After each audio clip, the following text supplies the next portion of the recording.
Bismillah. Assalamualaikum warahmatullahi wabarakatuh. Berjumpa dengan saya Ahmad Subagio. Mungkin barangkali di antara para pembelajar yang budiman, para sahabat saya, mohon izin untuk sedikit sharing. Judulnya agak sedikit ya, trik menulis artikel ilmiah untuk jurnal internasional. Tapi mudah-mudahan ini betul-betul bisa bermanfaat karena pengalaman pribadi kita. Baik, sedikit perkenalan, mungkin barangkali ada yang baru bertemu dengan saya. Saya Ahmad Subagio, kebetulan alhamdulillah terpilih di tahun 2011 sebagai dosen berprestasi kompetensi wilayah 4 Jawa Barat Banten.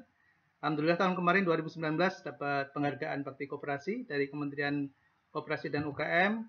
Dan terkait dengan pengalaman menulis, alhamdulillah sudah menulis di 23 jurnal internasional, ada 5 proceeding internasional, menulis 21 judul buku yang diterbitkan dan dipublikasikan secara nasional, dan ada 2 judul buku yang diterbitkan di Jerman dan 1 lagi diterbitkan di UK. Baik, pembelajar yang budiman, sebetulnya kita ingin bahas ada 4 poin, ya.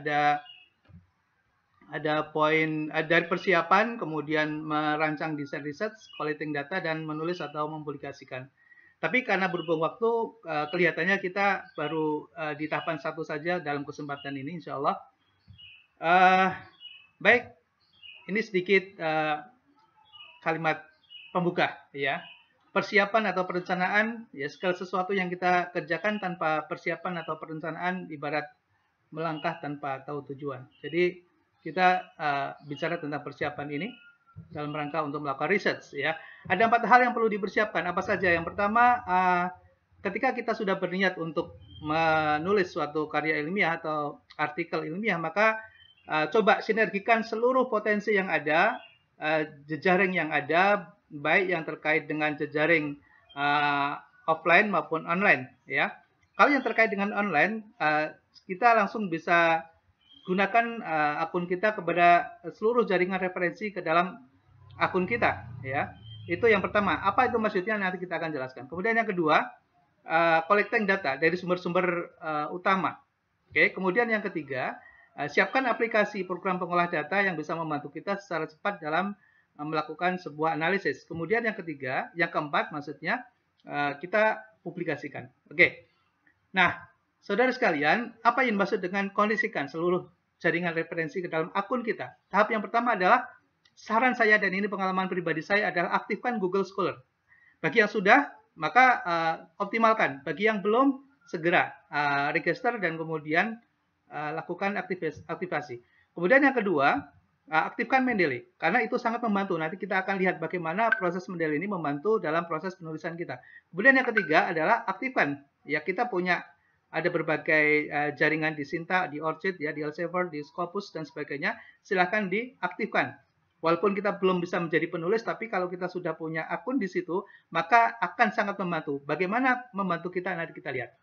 Oke, selanjutnya ini sedikit sharing. Alhamdulillah saat ini dengan adanya Google Scholar ini, kita menulis buku atau tulisan ilmiah atau tulisan di media sosial dan seterusnya, itu akan masuk ke dalam Google Scholar kita, dan kemudian itu akan menjadi salah satu indikator seberapa banyak kita bisa berkontribusi dalam dunia ilmiah dan kemudian dirujuk oleh banyak orang, dan berapa banyak yang telah merujuk mengutip citasi dari kita punya tulisan, nanti akan kelihatan, ya.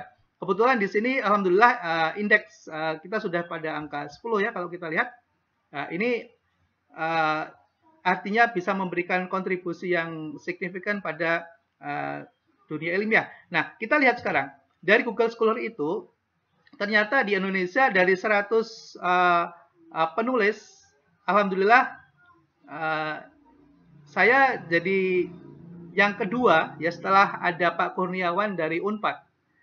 Nah, kalau kita lihat, ini adalah kontribusi dari Google Scholar yang meringkat dan kemudian memberikan penilaian dan mengekspos ke berbagai media yang lain, dan itu sangat menguntungkan kita sebagai penulis, ya. Nah, baik. Kita coba lihat dari Google Scholar itu, kita lihat manfaatnya. Pertama, kita setiap hari akan dikasih report berapa banyak orang yang mengutip tulisan kita. kemudian kita juga disuguhkan dengan tulisan-tulisan yang sesuai dengan topik yang kita inginkan. Kalau kita lihat di sini ada misalnya di sini yang kita tanda merah ini adalah hasil baru, maksudnya Google Scholar mencarikan artikel-artikel yang sesuai dengan yang kita inginkan dan kemudian mengirimkan kepada kita, ya. Nah, kita lihat sekarang. Tadi ada di atas tadi, ya ada judul yang namanya Financial Constraint and Marketing Investment Evidence from the Text Analysis, ya, yang ditulis oleh Misra dan kawan-kawan. Nah, di situ ketika saya klik ini, maka masuk ke dalam jurnal yang tadi sudah disediakan oleh Google Scholar, yang kemudian kita bisa lihat di dalamnya. Kita lihat sekarang, kita klik aja, ya kita klik, maka masuk ke dalam jurnal, ya. Masuk ke dalam jurnal di mana tulisan tadi dikirim oleh Google Scholar. Itu manfaatnya Google Scholar. Ini ada dari publikasi Emerald, ya, yang judulnya sesuai dengan yang kita inginkan sebagai salah satu referensi yang sedang kita mau tulis. Oke, kita klik lagi, ya, itu nanti akan masuk ke dalam Mendeley, ya. Jadi ketika kita punya Mendeley, maka dia akan terkoneksikan terus gitu, ya, sehingga kita punya referensi yang tanpa harus kita susah-susah mencari sendiri, itu sudah dibantu oleh mesin, ya. Nah, jadi Google Scholar membantu, Mendeley membantu. Nah, kemudian kita punya berbagai referensi, ini yang kita lihat, dan ini bisa menjadi salah satu referensi tulisan yang bisa cepat kita bisa selesaikan. Nanti kita lihat triknya. Oke. Nah, kemudian yang di atas ini, saudara sekalian, ketika kita punya Google Scholar, maka di sini diberikan informasi. Ada tulisan yang dikutip, ya, ada yang dikutip. Ini judul strategi bersaing dalam meningkatkan market share, misalnya. Kita klik di sini. Yang ada tanda hijau ini adalah tulisan seseorang yang mengutip buku kita atau artikel di jurnal kita. Oke, kita klik sekarang ya, kita klik. Ini kita klik. Nah, di situ betul ternyata ada tulisan kita yang kemudian dikutip oleh si penulis tadi, ya. Nah, di sini nanti akan memberikan poin citasi di dalam Google Scholar kita, akan meningkatkan rating kita. Oke. Nah, saudara sekalian, langkah yang kedua adalah kita menyusun, ya, atau mengaktifkan Mendeley tadi, ya. Jadi setelah Google Scholar, Mendeley. Nah, di dalam Mendeley kita bisa mendapatkan manfaat yang sangat luar biasa banyak, ya. Ini sebagai contoh kita bisa lihat bagaimana. Baik, saudara sekalian, ketika kita ingin menulis suatu pengantar misalnya dengan menggunakan bantuan dari Mendeley, maka kita bisa klik aja di referensi yang kita sudah install sebelumnya. Di sini ada Mendeley yang sudah terinstall dan sudah masuk ya dalam sistem di Microsoft Word kita. Maka kita akan bisa terbantu sangat cepat dalam menulis. Misalnya begini, kita punya judul Financial and Marketing Determinant of Business Factors. Kita ingin menjelaskan bahwa dan ingin mengantarkan bahwa ada hubungan yang signifikan antara keuangan dengan marketing dalam menentukan keberhasilan bisnis, ya. Nah, di sini kita ingin misalnya begini, kita ingin membuat sebuah tulisan di mana keterbatasan bahasa Inggris kita membatasi kita untuk mengekspor apa yang kita ingin ungkap. Maka kita bisa merujuk pada tulisan-tulisan yang sudah kita sebelumnya pooling di Mendeley. Misalnya kita klik aja di insert station, ya, misalnya ini.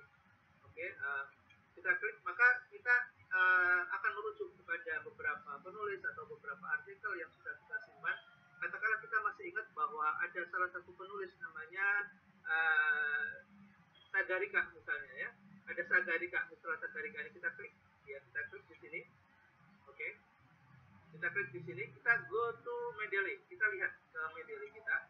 Nah, maka di sini akan muncul Sagarika. Ini ada Sagarika. Nah, Sagarika, Misra, dan kawan-kawan menulis dalam sebuah jurnal yang dimuat di salah satu jurnal internasional Emerald, ya, di Emerald. Nah, di sini kita lihat ada beberapa tulisan abstrak yang bisa kita kutip yang terkait dengan ide-ide kita, ya.